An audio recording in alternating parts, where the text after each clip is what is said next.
Hello mga boss, this is Niala TV at for today's video mga boss, meron tayong install na cellphone holder na hindi ko pa ina-unbox. So meron na tayong cellphone holder mga boss.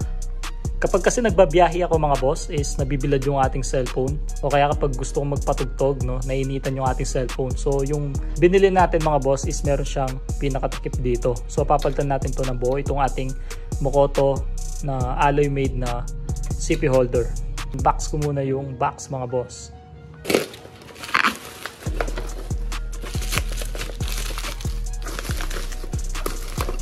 Ito na mga boss, mobile phone holder helmet. So nagkakahalaga lang to ng 163 pesos. Iwan ko na lang yung Shopee link sa description at comment section mga boss kung gusto niyo rin bumili.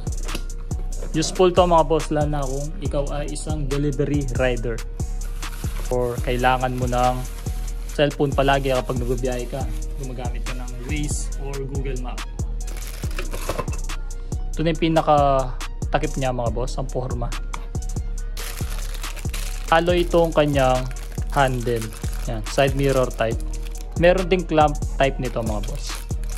Ito ay pwede sa lahat ng motor. So meron siyang instruction dito mga boss. Nakita nyo kanina habang ina-unbox ko siya. Ayan. So buuin ko muna. Let's go! Yan pala lahat yung nasa box mga boss.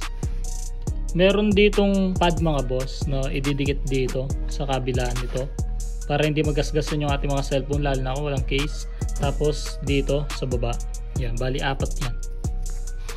Tapos ito mga boss, alloy naman yung kanyang material. Tapos meron din siyang universal na side mirror extension na libre. Yan. Bali tanggalin muna natin to mga boss. Tapos second step, ilagay muna natin tong puti na to dito sa pinaka helmet nitong ating cellphone holder. So dapat ganyan nakaharap. Tapos kunin natin tong nut and bolt, alisin muna natin. Tapos mga boss, kunin natin tong puti na to, yung may shape na yan. Tapos pasok lang natin dito yung bolt. Tapos itong nut ilagay lang natin dito. Yan, naka-shape din siya para sa nut. Pasok lang natin. Yun.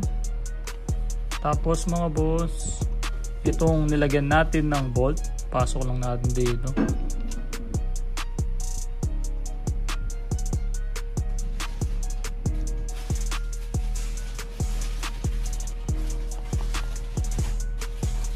So next step mga boss, ipasok lang natin tong kulay puti na to. Pasok natin dito. Tapos itong inassemble natin kanina. Ganyan yung magiging itsura niya. Tapos itong alloy na handle. Tapos mga boss, itong pinaka-lock. So ito yung pinaka-likod. Ito yung magiging harap. Higpitan lang natin.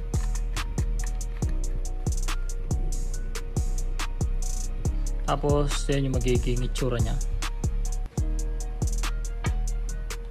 Tapos ilagay muna natin tong kanyang padding dito sa gilid tsaka dito sa corner dito sa baba para hindi magasgasan yung ating cellphone.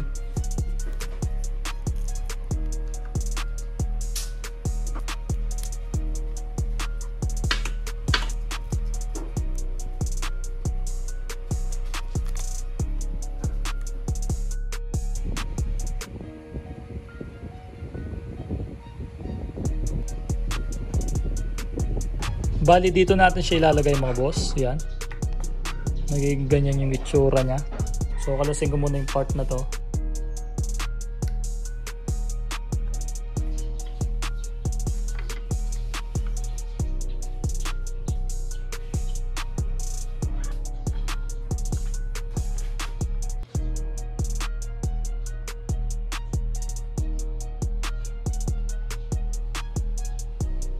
So ayun mga boss, nag-decide ako na ibalik sa stock na side mirror yung aking Aerox dito kasi tatama nga yung bracket ng ating Street King side mirror dito.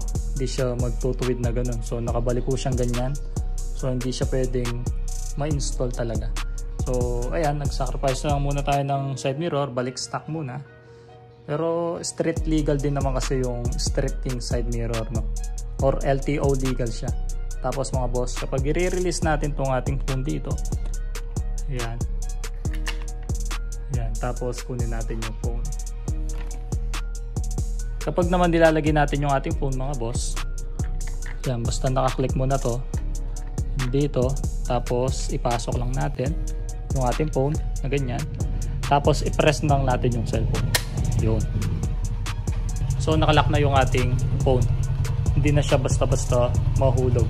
Okay. Mamaya mga boss, ite-test ride natin siya kung maalog itong ating cellphone holder na to na may helmet